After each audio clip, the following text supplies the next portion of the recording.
We have the festival of Shavuos coming up tomorrow night. It's the anniversary of the most significant event in human history, at least according to Jewish tradition. It's the only time in history where there was a revelation to an entire nation, where God spoke not to individuals, but to an entire nation comprised of hundreds of thousands, perhaps even millions of people. And this is always used as the moment of the founding of the religion. So this is sort of to speak, the punctuation of the Exodus. The Exodus happened only 50 days before Sinai. They leave Egypt, they travel to Sinai, and then they have this momentous revelation at Sinai, 10 Commandments. And what I want to do today, I want to look at, there's a fascinating calculation that Maimonides does based upon all the verses that discuss Sinai in the run-up to Sinai, that really, I think, sheds new light on the meaning of this holiday. And really, I would say the most important element of Jewish faith is really found at Sinai, and how it's built out of the tapestry of the scripture is very fascinating. Once we're able to create that picture, it really can give us a new outlook on Jewish faith. So I think it's very valuable. So I want to start with the run-up to Sinai. So the Sinai experience is actually repeated twice in the Torah. They always say you should read the book and not watch the movie. A lot of people like to watch the movie. But in the book, you find really some fascinating insights. It's repeated twice. It's repeated once it's told over once in the middle of Exodus, and once towards the beginning of Deuteronomy it's repeated. And now in Exodus it appears in chapter 20. Chapter 20 of Exodus is 10 Commandments. But chapter 19 is everything that leads to the 10 Commandments. And there's this curious verse in verse 9 of chapter 19 that really establishes what the purpose of the Sinai experience is. Like, what is the objective? What's the goal of 10 Commandments? We know that 10 Commandments, how many commandments are there in total? There's more than 600. So what is so auspicious about the 10 Commandments? Why is it so unique? Like, why do we put them on a pedestal? These 10 Commandments are special, and this experience is special. We have so many other mitzvos that aren't part of the 10 Commandments, yet they comprise the corpus of the Torah. So what's special about this event that we're going to celebrate tomorrow night? So in verse 9, page 403, 402 and 403, 402 the Hebrew, 403 the English. Hashem said to Moshe, "Behold, I come to you in the thickness of the cloud, so that the people will hear as I speak to you, and they will also believe in you forever." That's the part of the verse that I want to talk about. So Hashem is telling you, I'm going to speak to you in the thickness of the cloud. And what's the objective? What's the purpose? What's the goal? So that the people will hear as I speak to you, and they will also believe in you forever. So if you watch the movie, it doesn't mention anything about the people hearing. In the movies, it doesn't make this point clear. Here, it's the stated objective is not that Moshe gets something. So that the people, both people will hear as I speak to you, and they will also believe in you forever. The objective is the people shall hear when God speaks to Moshe. The way this was once kind of analogized is that you have a phone call between two parties, and then there's a third party that's listening in, tapping the phone. So God is going to speak to Moshe, but the people will hear as I speak to you, and that's going to cause a change. They'll believe in you forever. That's the verse. Now, what does that imply? If the objective of Sinai is that they believe in Moshe forever, what does that mean? It means that do they believe in him yet or not? They don't believe in him, but now they're going to believe in Moshe. Now, why is it so important for them to believe in Moshe? Because he's going to give them the rest of the Torah. So basically all of Torah, the fact that we have Torah and we know it's from God, how do we know it's from God? Moshe gave it to us. You look at the whole Torah. The Jews don't speak to God. Moshe speaks to God, and he tells it to the Jewish people. So the fact that we believe in Moshe, that Moshe is a legitimate prophet, and that is established and verified at Sinai, that means that this event that's going to prove somehow that Moshe is a true prophet, we'll believe in him forever, that really all of Torah is going to hinge upon that. It's a critical point. And now it's kind of coming into focus why Sinai is so critical. Maybe it's not about 10 commandments per se. Maybe it's like what it says it is. It doesn't say, so that the people will hear as I give them 10 commandments. That's not what it says. It says the people will hear that God speak to Moshe, and then they'll believe in Moshe forever, and thus forever includes the duration of the Torah. And even till now, we claim we have a Torah from God because we heard it from Moshe, and we know we have evidence at Sinai that Moshe is a legitimate prophet. But I think there's a little bit of a problem here textually. So it says that the Jewish people will believe in Moshe from Sinai on. Before Sinai, they didn't believe in Moshe. That's what's implied, at least. However, if we go back to the story that happened beforehand, well, what did Moshe do till then? Moshe orchestrated 10 Commandments. Moshe was there who led the charge that split the sea. Moshe was the one who said there's going to be manna, and suddenly manna came flying from the sky, parachuting TV dinners for everyone, for a nation of millions. Moshe was the one who, when they got to Marah and there's nothing to drink, he takes a staff and throws it into the bitter water, it sweetens it. Moshe already has a whole list of accolades prior. The 10 Commandments, think about it. Moshe says there's going to be blood. All the water of Egypt turns into blood. That's pretty impressive. Now that's a flute, but it happens again and again and again. So why would the people not believe in Moshe before Sinai? That's one question. But another question is that there's an explicit verse after the splitting of the sea in chapter 14, the last verse of chapter 14, verse 31, on page 374, after they split the sea and the Jews walked in the dry land, the Egyptians follow, the water crashes upon them, there's a spontaneous eruption of song. But before that, it says, Vayiru amas Hashem, the people feared God, Vayaminu b'Hashem u'Moshe avdo. They believed, they had faith in Moshe, in God and Moshe, his servant. So already in chapter 14, it's clear, the verse indicates that they do believe in Moshe. Comes along chapter 19, we say, so this is 5 chapters later, now at Sinai, God's going to speak to you and they'll believe in you. Wait a minute, they already believe in him prior. So what's this idea that we're establishing that Sinai is somehow going to change it? They don't believe in you prior. Now they're going to believe in you. Wait a minute. The verse makes it very clear that already at the splitting of the sea, they believed in Moshe. If you want to add another, this is an obvious contradiction. In chapter 14, it says the nation believed, Vayaminu b'Hashem, Vayiru amas Hashem, Vayaminu b'Hashem Moshe avdo. And now at chapter 19, we're saying at Sinai, they're finally going to believe in Moshe.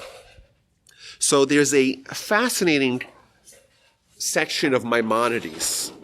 And Maimonides is it's in the section called Yesodei HaTorah, Foundations of Torah, where Maimonides is trying to establish what are the ground rules, what are the underpinnings of Torah, what are the foundations of Torah, what are the principles and beliefs upon which all of Torah is built. It's the very first section of the very first book of Maimonides. So he talks about theology. He gives you 4 chapters in Jewish theology. What we believe vis-a-vis God. What are the core aspects of Jewish faith? He talks about Kiddush Hashem, which is the objective of Jewish life. And he talks about prophecy. Because if we don't have prophecy, then we don't have Torah. Because prophecy, by definition, means God conveying something to humans. If God doesn't convey anything to humans, we don't have any of his instructions, we don't have any Torah.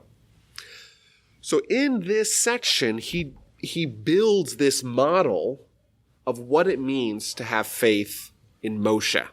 And he addresses this point. And essentially what he says is that there's 2 kinds of faith in a prophecy. There's a faith that they had in chapter 14, and maybe even earlier. They believed that Moshe was legit. They believed he had credentials. They believed he was powerful. They believed he was a prophet. but that's a much lower level of faith. At Sinai, if you look at chapter 19 very critically, you'll notice it doesn't say that they will believe in you. Gam becha ya'aminu le'olam. They will forever, they will eternally believe you. There's a different realm of faith in Moshe that was developed at Sinai that wasn't they just had emunah, they had faith in Moshe. They had ya'aminu le'olam, they had eternal faith that is unyielding, immutable, incontrovertible, and unshakable faith in Moshe forever. And the Rambam, he spends a whole chapter, Maimonides spends a whole chapter establishing why there is a critical need for Moshe to have this higher level of faith in him. And what are these two kinds of faith? And there's tremendous consequences from the idea that the faith that we have in Moshe is not of this lower level. We believe in Moshe, sure. It's of this higher level. We believe in Moshe forever. Because it really draws out kind of the claim that we have as Jews. And of course, that's manifest at Sinai. So I want to go through some of his calculations. And I know it's a little bit confusing, but I'm trying to just set it out over there, how Maimonides draws from all over Exodus this idea. Where's the first time that Mount Sinai is mentioned in all of Scripture? Exodus begins with chapter 1 is the Jewish people being enslaved and Moshe being born. Chapter 2 is Moshe becomes an adult and he has his clashes, he has to flee. And chapter 3, Moshe is working for his father-in-law. He's a shepherd and he ends up by a burning bush. It's chapter 3 of Exodus. So it begins, Moshe is with the tzon, the animals of his father-in-law, Yisro, and he arrives Choreva. Choreva means to chorev. Chorev is a nickname for Sinai. And he gets there and he sees, of course, the burning bush. The bush is burning, but it's not being consumed. And he veers off the path to see what's going on. Why is it not being consumed? And then he has his first prophecy, or at least his first prophecy recorded by the Torah. According to the Midrash, he had prophecy even earlier, but that's not mentioned. And he has a prophecy, he takes off his shoes. The Almighty tells him, take off your shoes because the place that you're standing is his holy land. And he gives him basically a challenge, a directive. I want you to go back to Egypt, the place that you escaped from, and that's it. We're doing redemption. We're going to bring the Jews out. We're going to bring them back to Israel. That's it. We're going to set the gears in motion for redemption. And Moshe begins a series of objections. And there's actually, if you look at it, break it down, there's 5 distinct objections that Moshe has, and the Almighty has a response. So there's a very lengthy dialogue in chapter 3, chapter 4 of Exodus. Moshe starts putting up one objection, God responds, etc., etc. But one of the objections, first one, Moshe says, who am I to go? How can I take the people out? And a very quizzical verse, verse 12. God says to him, I will be with you. This is your sign that I have sent you. When you take the people out of the land of Egypt, they will serve God on this mountain. That's referring to Sinai. So the notion of the Jewish people having some sort of transcendental experience at Sinai, way before the Exodus, Moshe's not even in Egypt, God says, as proof of something, Moshe asks the question, God responds, significant time down the line, the people are going to worship me on this mountain. And it seems very out of place. Moshe's objection does not seem to be addressed. Moshe is saying, how do I take them out? I'm not worthy. They're not worthy. And God suddenly invokes Sinai, as if Sinai somehow is in any way relevant. So Maimonides, he builds this entire framework to understand this whole back and forth dialogue, and then he links it together with the problems of Sinai, of chapter 19 of Sinai, and then he draws out from it very critical ideas for Jewish faith. So let's go through these objections. So first of all, Moshe says, like we said, Moshe says to God, How could I take them out? I'm not worthy. The Jews are not worthy. God says, well, they'll come worship me at Sinai. Second objection Moshe has in verse 13. What do I tell them? They ask me what's his name. What should I tell them? And God gives them a whole mission statement. You should tell them that God, for their forefathers, the God of Abraham, Isaac, and Jacob. And he says, gather all the elders. Tell them the whole plan. Gather all the elders. Tell them that Hashem appeared to me, the God of Abraham, Isaac, and Jacob. And now my plan is to take you out of Egypt. And I'll take you out of the tormenting of Egypt to the land of Canaan. And it lists all the names of Canaan, the land that flows with milk and honey. They'll listen to you, and you'll eventually face the resistance. Pharaoh's not going to let you go. But don't worry, I'm going to take you out with an outstretched arm, and I'll smite the Egyptians with all these wonders. And afterwards, they'll send you, and you'll borrow all this booty from your neighbors, and you'll leave with great wealth.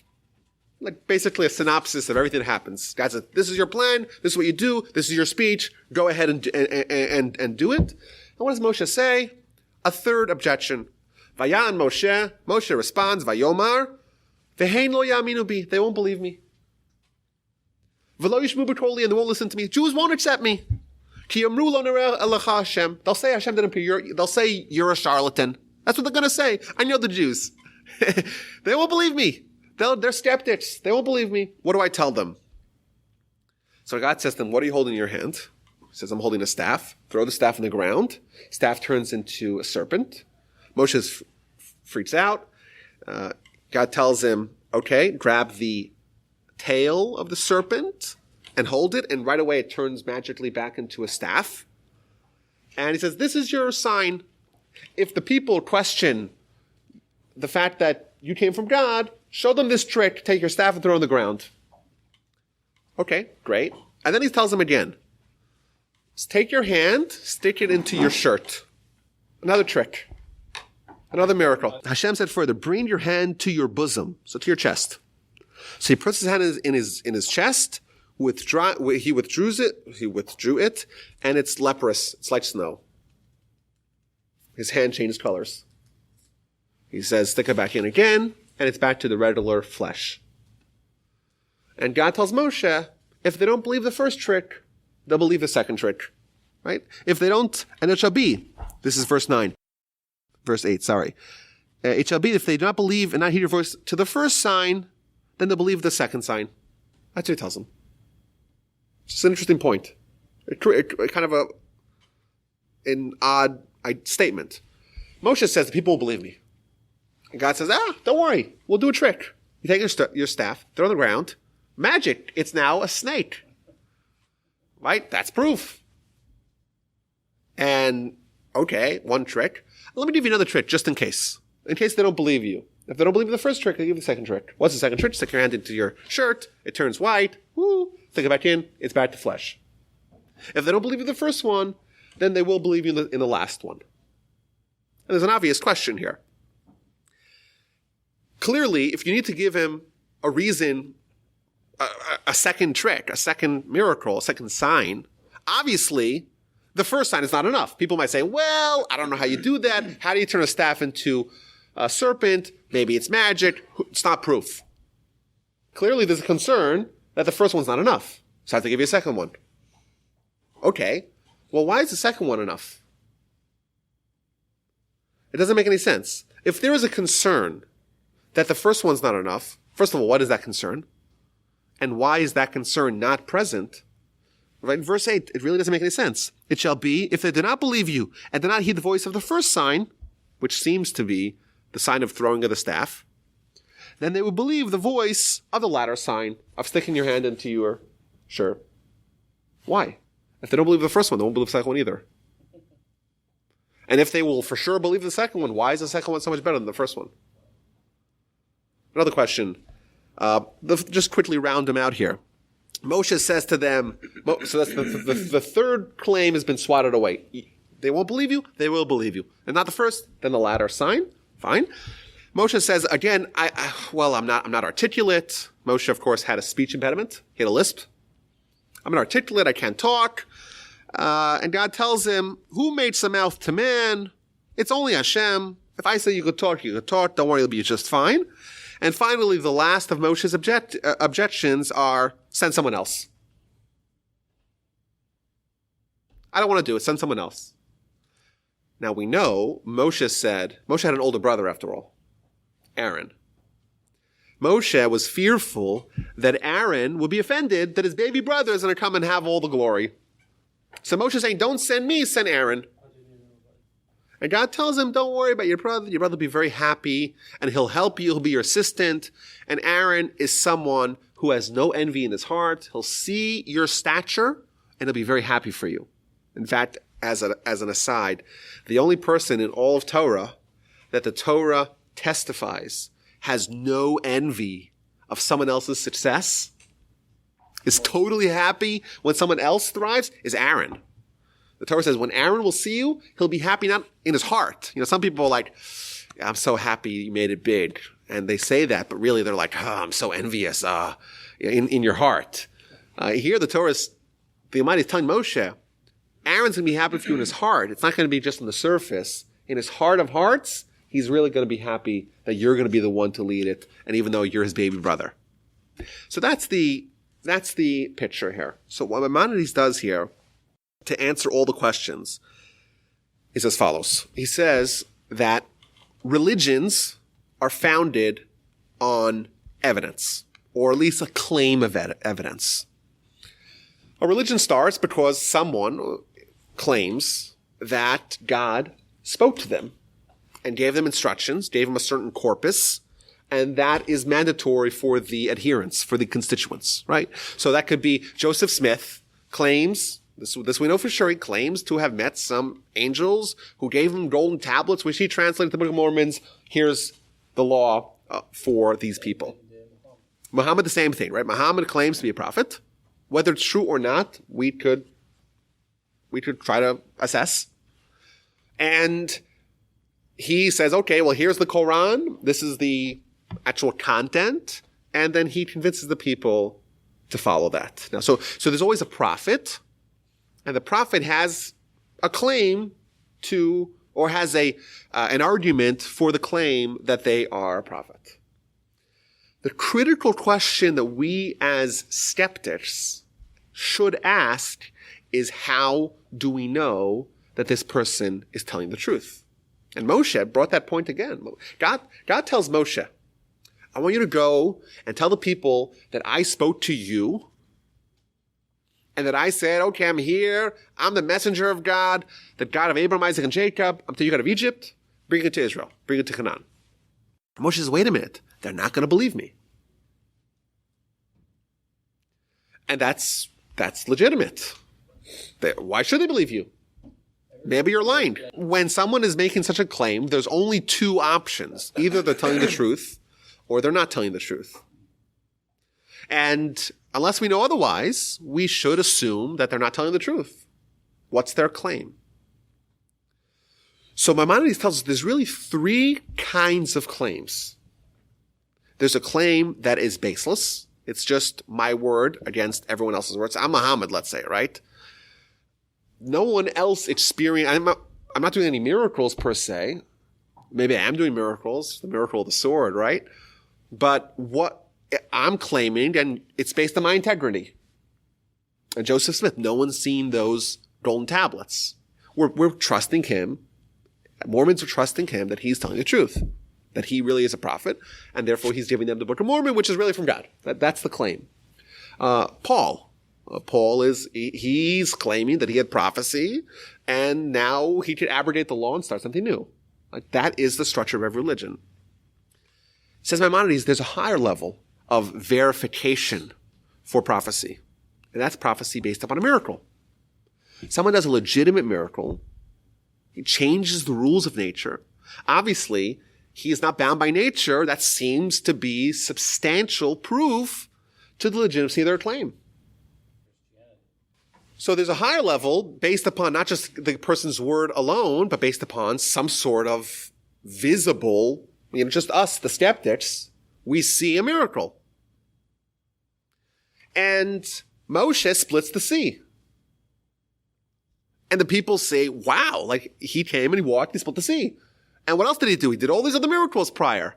He took the staff and threw it on the ground. It turned into a serpent. He stuck his hand in. It turned all white. He turned the water into blood. He brought us manna. There's a lot of amazing miracles. And you know what? At the splitting of the sea, they believed him. And that's the second level of belief, like kind of a higher level of belief. There's a miracle there. But even a miracle, says the Rambam, no matter how fantastic it is, and it is pretty fantastic to turn all the water into blood and split the sea, it's pretty fantastic. And everyone's privy to it, but there's always a kernel, a little shred of doubt. No matter how grandiose a miracle it is, people are still kind of questioning, is it real? I don't know how he did it. Maybe he's David Copperfield. I don't know what he did. Maybe he's got some sort of sorcery or some sort of black magic. I don't know what it is. But maybe, just maybe,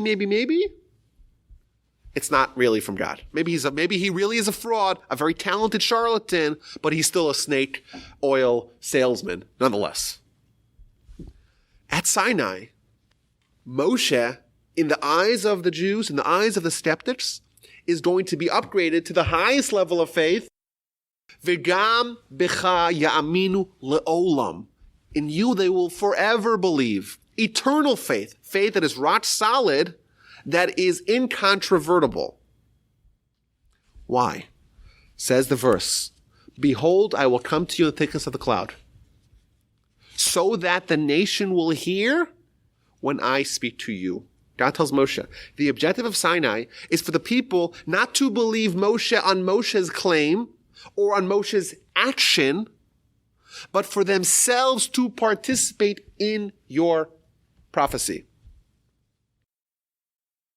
When a person experiences something themselves, they believe it not because someone else told them to believe it, but because they themselves experienced it with their own ears and their own eyes.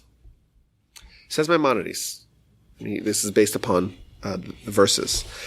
At Sinai, the people themselves, and you look at the verses, by the way, the movies do a bad job of this. The movies portray it as if Moshe himself is having an experience with God. Read the verses. V'chol ha'am, the entire nation is seeing it. The entire nation is participating in it. God spoke to Moshe. V'anu shomim, and we hear, Moshe. Lech emor lahem kach v'kach. The people were able to participate and hear into Moshe's prophecy. And that, says Maimonides, is not just even a miracle. So what's a miracle? I do a miracle. I do magic, right? I split the sea, right? So that's very compelling evidence. But it's still evidence, right? Let's say there's a jury here, right? I'm trying to show the jury something. I'm trying to make a point. I could do a miracle. It's fantastic evidence, but it's never going to be as strong as if the jury themselves were privy to the event. So let's say there's a murder case, right? I could bring all the evidence in the world, and that's great. It's good proof. But the best proof is if the entire jury themselves saw the murder, then they don't need evidence at all. The whole purpose of evidence is for me, I know something, I want to make you believe it. But if you already believe it because you saw it, I don't need to convince you. You're already convinced. Maimonides compares this. It's a subtle point, but I think it's an astonishingly profound one. He compares it exactly to testimony. What is the difference between the witnesses themselves versus the court or the jury? Suppose me and someone else, in the Jewish court, you have to have two witnesses. Me and someone else see something. We go to the court and we provide testimony. Now I know what I'm saying is true because I saw it. They don't know. They have to accept my testimony. But how do I know the person who's coming with me that they are telling the truth? Suppose if I had my integrity on the line, I wouldn't want to participate with another witness that may be lying, maybe a fraud. How do I know he's telling the truth? How do I know? Maybe he's lying. But if I was there with him, we experienced it together. I was with my friend, my co-witness, and we experienced the event together. I know that he's telling the truth because I saw him there and he saw it as well. I'm not believing him based upon a claim. I don't need to have evidence presented to me that he experienced what he is claiming to have experienced, I was there with him. When Moshe is telling the people, I am a prophet, here's Torah, he wasn't saying, I'm a prophet, here's a miracle, I'll prove it to you. Yes, he did abundance of miracles, and they believed him. But Yaminu Olam, believe him forever, is only when they were there with him. They were co-witnesses. They experienced the prophecy alongside him. And therefore, at Sinai, any claims of Moshe being a charlatan were vanquished. Because now the entire people experienced prophecy alongside Moshe. Therefore, forever they are convinced, as witnesses who saw it themselves, that Moshe is a legitimate prophecy. Thus, Sinai, indeed, it's not about the Ten Commandments. Yes, of course, there's a lot of meaning behind the Ten Commandments. Ten Commandments really are a synopsis, a condensed version of all of Torah. You look at Ten Commandments, you could break it down to 10 different categories. Sure. But Ten Commandments themselves, the content of the prophecy is not really the objective. God can give us mitzvahs any way he wants. We had mitzvahs before that. We got mitzvahs after that. It's not about the content. It's about the method of delivery. God speaks to Moshe, but speaks to Moshe and to us. The entire nation hears. Therefore, we are witnesses to Moshe's prophecy. It's the highest level of prophecy, and we can never question that forever, and we perpetuate that to our descendants. There's a mitzvah brought down in the book of Deuteronomy to remember Sinai. And there's an essay, I don't want to read you the whole essay, but there's an essay from Nachmanides, not Maimonides, who brings out this point. The objective of Sinai was to establish Moshe's credentials, to make him a verified prophet. And therefore, all of Torah, everything hinges upon Sinai, because Sinai was the moment when we saw and we heard and we experienced alongside Moshe, we became witnesses to his claim of prophecy. It's not even a claim. There's no need to present evidence, and therefore we know that the Torah that we have came from God because Moshe gave it to us, and Moshe is a verified prophet. Let's go back to chapter 3 of Exodus. So what happens? Moshe says, he starts his list of problems, a list of objections. And he tells God, well, I'm not worthy, they're not worthy. The first thing that God tells him, what's going to be the sign, verse 12, that I sent you? When you take the people out of Egypt, you will serve God on this mountain. The first thing that God tells Moshe, Moshe, you're going to be a prophet? I want you to know, you're not going to be relegated to the lower levels of prophecy where you still need to bring evidence to it. You're not going to be someone who's going to have to do miracles to prove to a recalcitrant recipient that you are legit.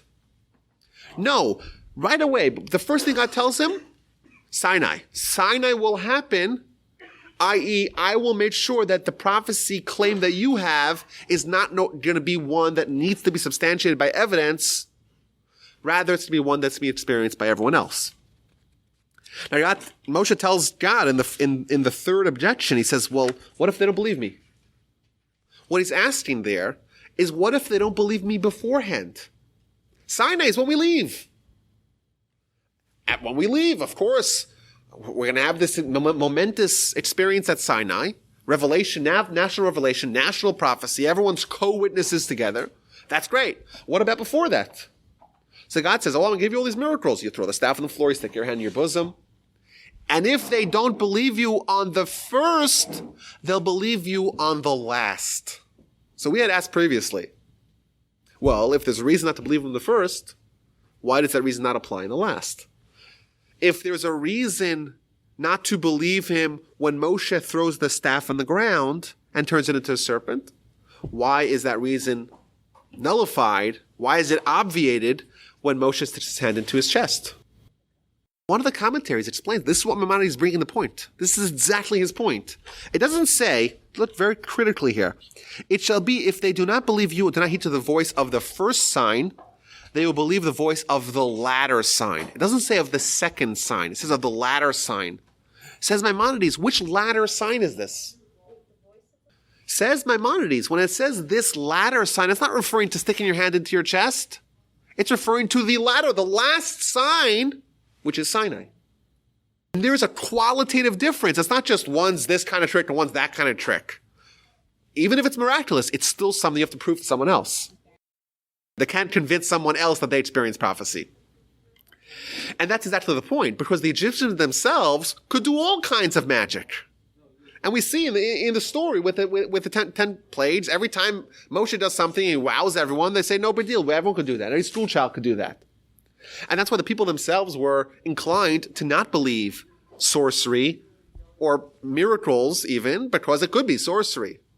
God says, no, if they don't believe you the first signs, the signs based upon miracles, they will surely believe you on the signs based upon witness testimony at Sinai. It doesn't mean sticking your hand in. It means the last one, the thing that's going to happen all at the end after they leave at Sinai.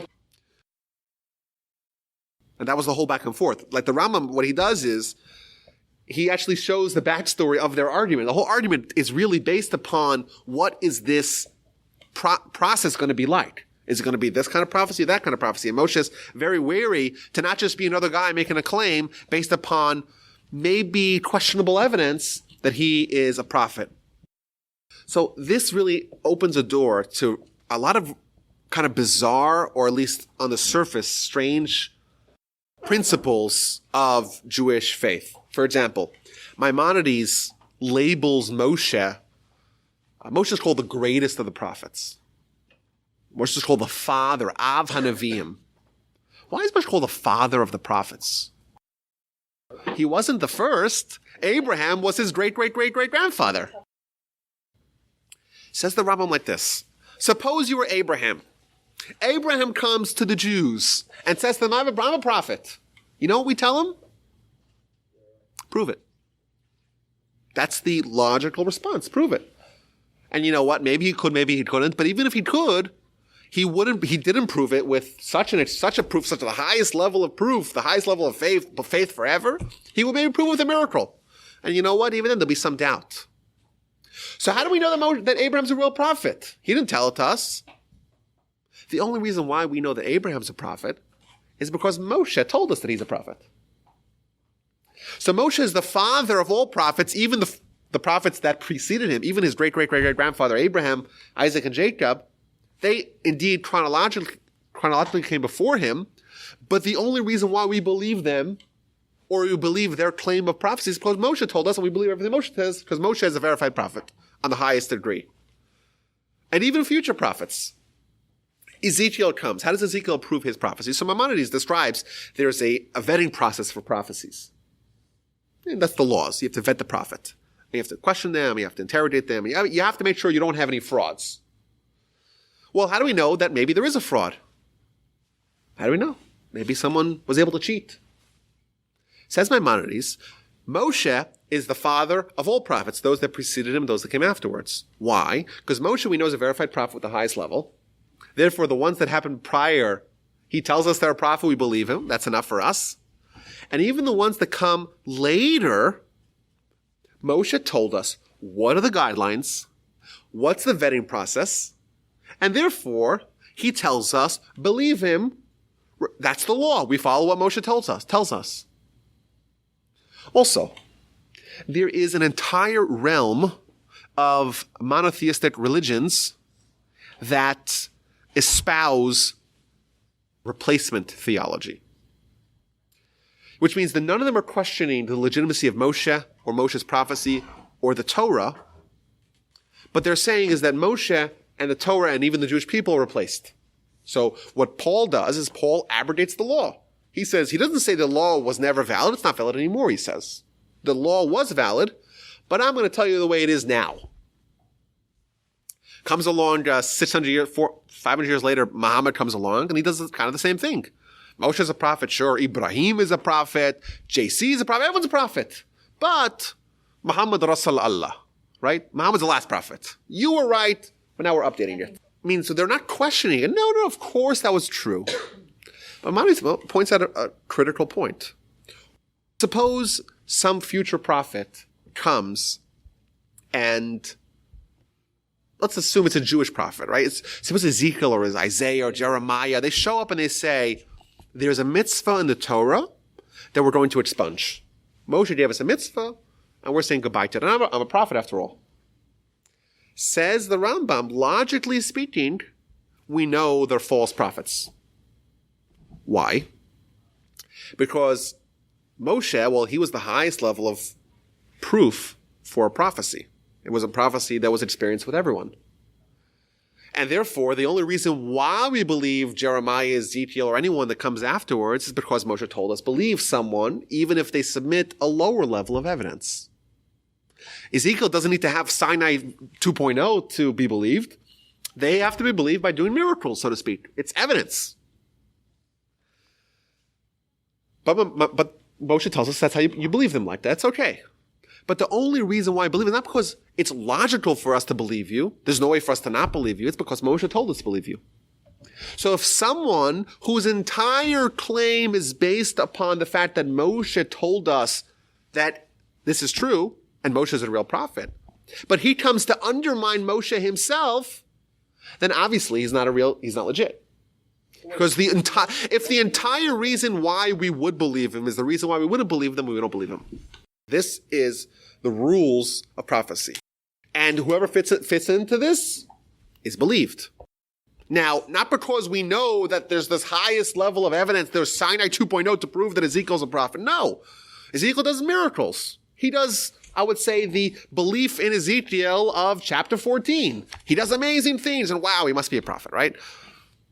Sure.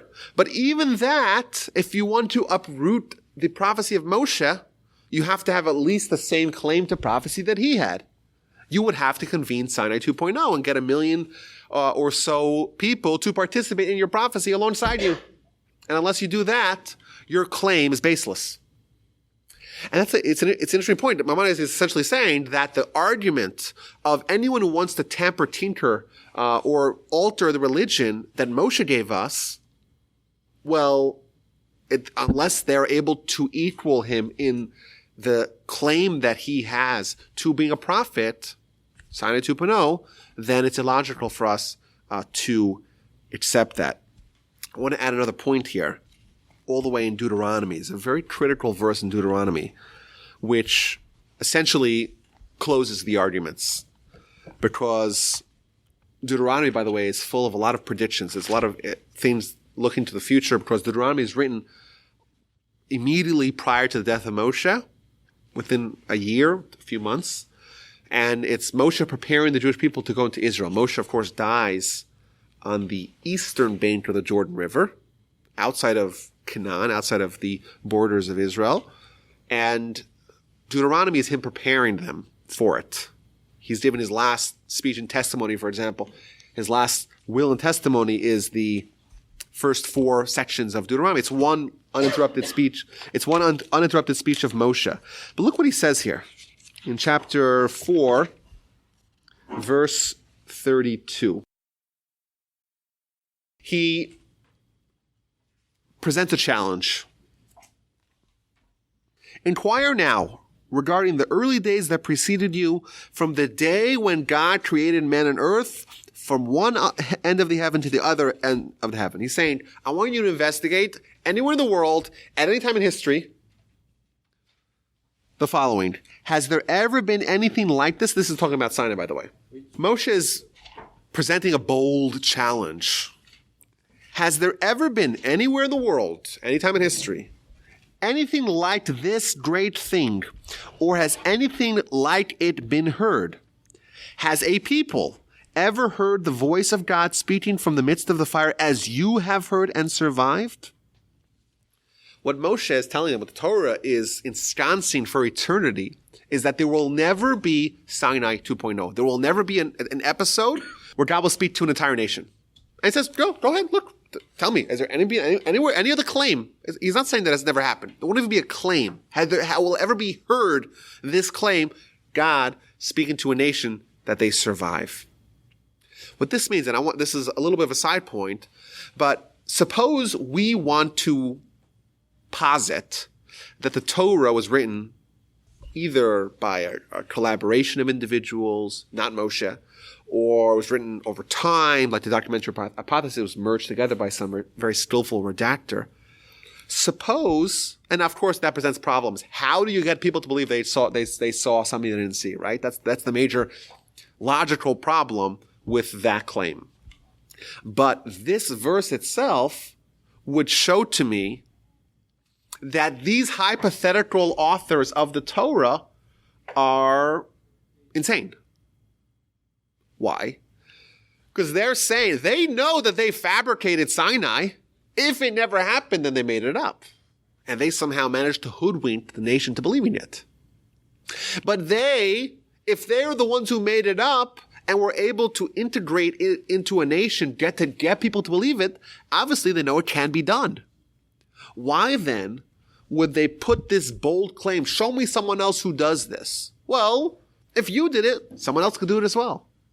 So obviously those people would not put that in because that severely undermines their claim by saying something that they know is possible is impossible. And the reason why it is because it is impossible. It's impossible, and this is back to Maimonides' critical point. It's impossible to convince a nation that they saw something they didn't see. It's not me going to the jury and trying to convince them something that I saw.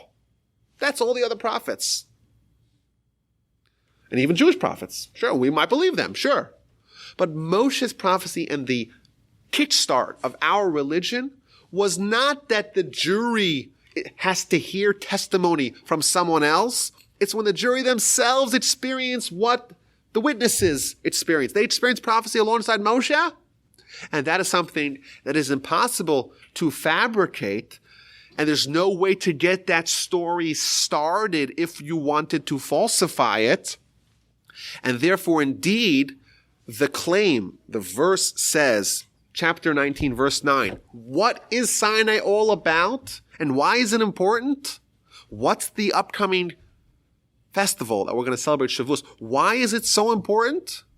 Because it proves for eternity. V'gam b'cha yaminu la'olam. They will believe in Moshe forever because there's no way for any other possibility to be viable.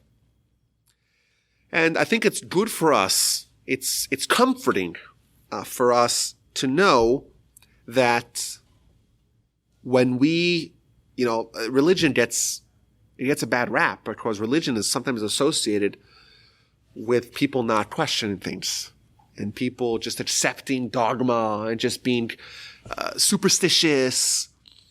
And that, unfortunately, our religion gets lumped in with religions at large by saying that, people just believe it, they believe this, believe that, no basis, no evidence. But here we go. This is our claim. Sinai is the founding of our religion. It's the punctuation of the Exodus. And we lay this claim before someone else. How is it possible to falsify the story? How is it possible? How do you convince a nation of millions that they experience prophecy, God talking to them? I would even downgrade this. Forget about prophecy. Even the miracles that Moshe did dwarf any other miracle. Suppose J.C. walked on water. Let's assume it's true. I'm even accepting that. Let's assume he turned the water into wine. Let's accept that it's true. Let's just accept that. What's more impressive? To walk on water once, or to turn water into wine once, or to orchestrate a miracle where manna, magical food, drops from heaven every single day and twice on Friday for a nation comprised of millions of people for 40 years. Think about how many meals that is. Nation of millions, 3 meals per day, or enough to subsist for one day, 6 times a week, 7 if you count the double on Friday, for 40 years. Remember, they're eating this for the duration of the time. That's a miracle. That's a much greater miracle than turning water. Sure. Yeah. Even the miracles that Moshe did. And this was not, and the book, by the way, that claims these miracles was given to the same people that experienced them. So it says in the book. So it's just, and I've never heard an answer. I'm trying to find someone who can explain how this can be falsified. How do I give a book to someone that says they ate manna for 40 years and they saw Sinai and they experienced the miracles and they saw all the miracles of Egypt? And I give them the book. And I write in the book, I'm giving you the book. It says it very clearly in the book. And then they say, sure, I'll do this. I'll observe all the laws. But it's all false. How does that work? It's a great mystery. But I think it's good, comforting to know that our claim, our religion, our Torah is true. And it's backed by copious, incontrovertible, rock-solid evidence. And that's why, with the upcoming festival that we really celebrate and re-experience this, it's important for us to kind of take a moment and think about that and be happy and be glad and be joyous that we have an opportunity to access God's Torah. It's amazing what we're claiming. Creator of heaven and earth, of all the galaxies and all the cosmos, of the trillions and trillions of stars and trillions of cells in your body and the trillions of species on the planet, that same entity, he gives you his thoughts and his way to maximize life and pleasure. And he gives you in a book that's readable and translated into English. Like, how awesome is that? Just the claim.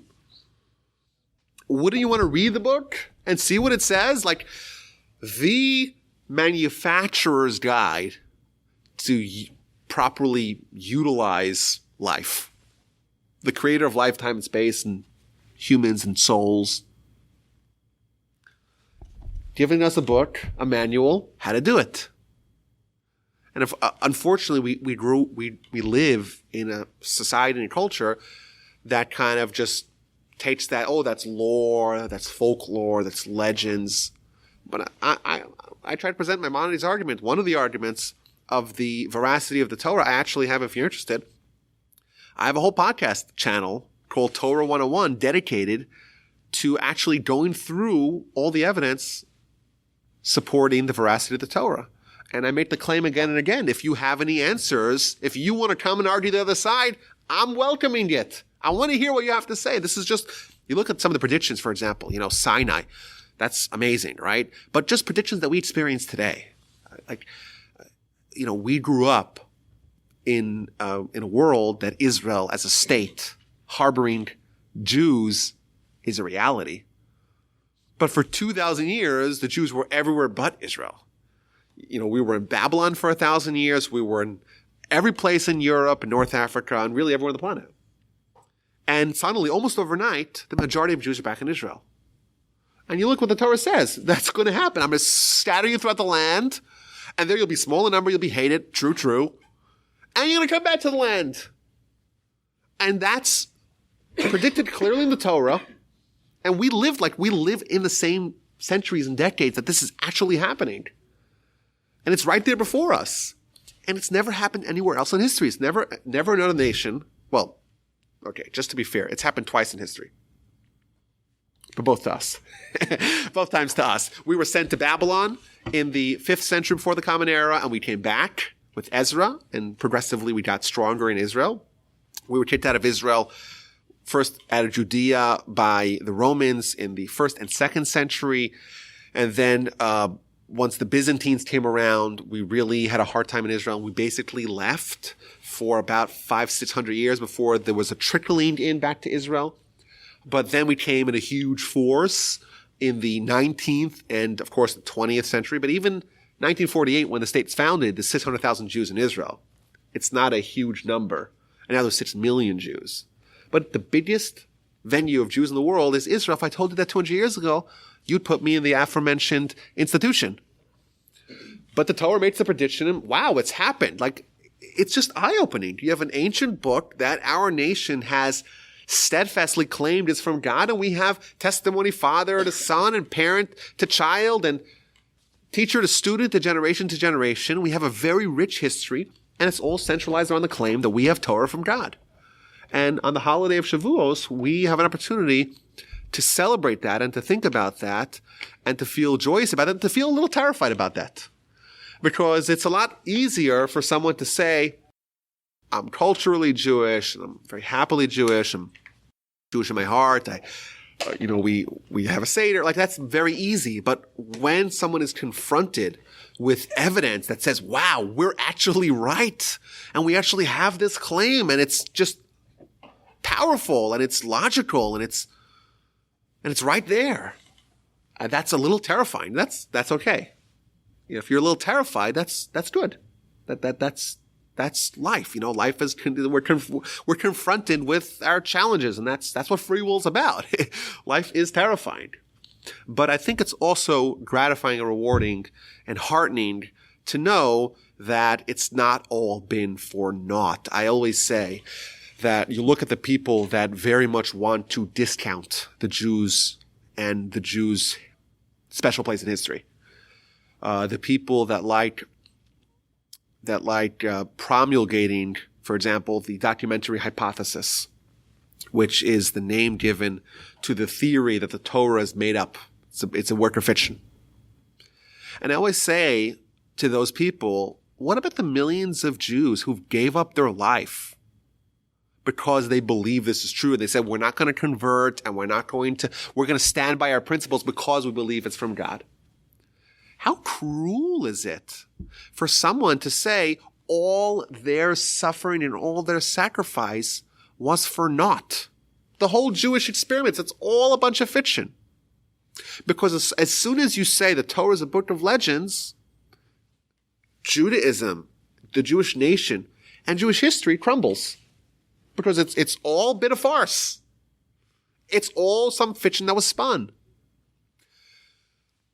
But when we say, yes, Torah is true, and yes, there's evidence, and yes, our history is real, and it's powerful, and it's inspiring, and it's meaningful, and it's purposeful, and the Torah is true, and it's binding, and that's terrifying, and I'm trying to improve every day to try to take its lessons and impart them into myself, first of all, and then my life and my family, and to enrich myself.